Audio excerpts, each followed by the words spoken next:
siwajjini konko safayuma bararame mumeni tekeran tajereti rumma ken falla iktebjuko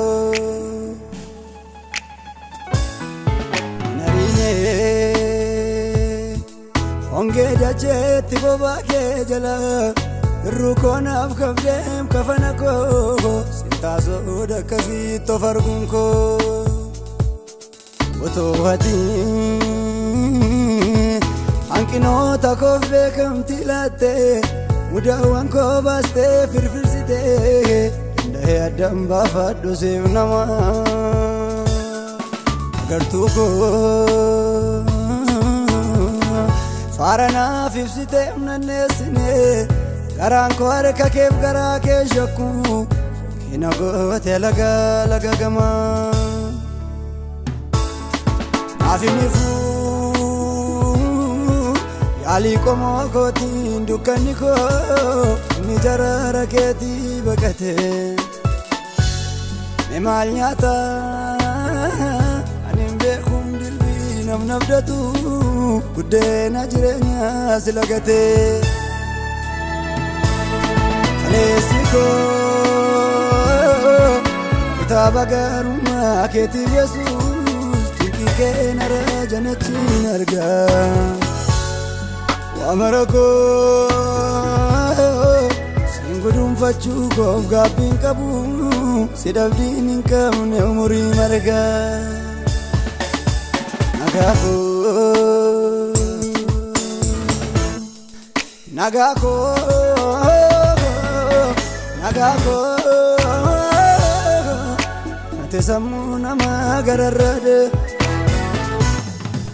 nagako nagako atezamuna magararada nagako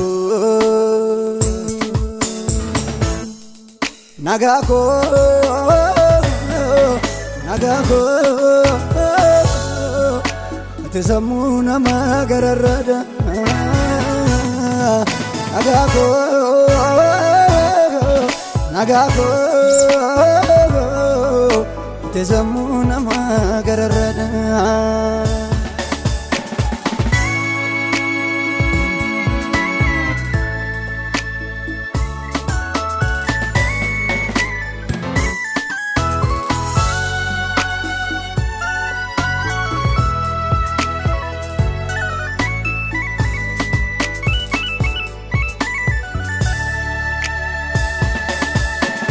Jato tabaye balesemi jajabo tadanu gatantarse balana tarkake narakabde murtaami demin sijaladu sirakini mudatu narkati sinako sena wangidu dabde isorata kala bonati mararako sinaradangesemi somin fedikoti nalarmadu sikofa boje tindiko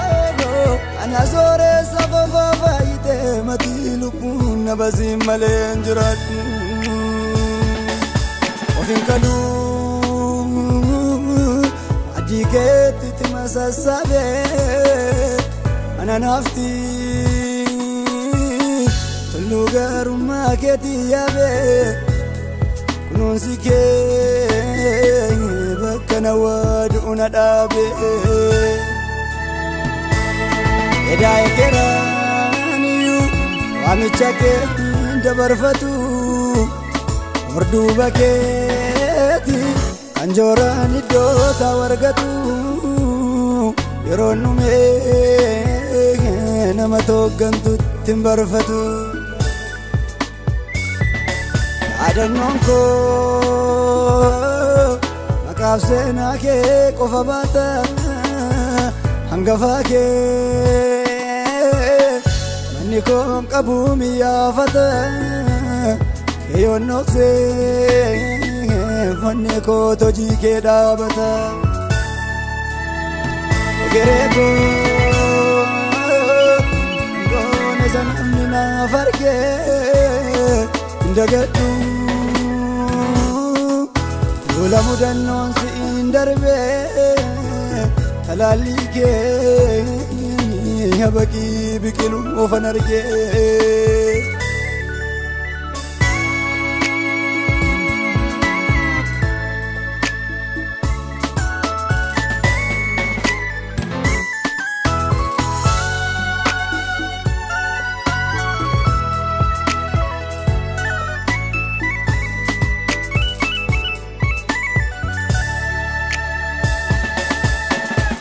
Olkahari atamtoota simboon keewtuu nan faayine goduma koo maaltu kuula illaa haadhaa kichuu kutuni obaa kee jalatti dheesse nattiin cufanneeti balabala ittinnoo kaleessa kooti afaan namaa keessaa buusee homaa mootaa na bararee Akana ko golga kulla Sida dugan ko mormamne Namasi bode marare Kariya kake Yo tarkalalungo umada Kariya kake Adunya mijre margun kabu Kariya kake isa Inota wajin namasimu Ariya kake Nalek doni faya mata jabu Ariya kake Argufin kora dombale sena Ariya kake Kalesin baz nebis borakasi Ariya kake Argen kudamatum nalinama Arum Manke, mama, aku kena gerasi.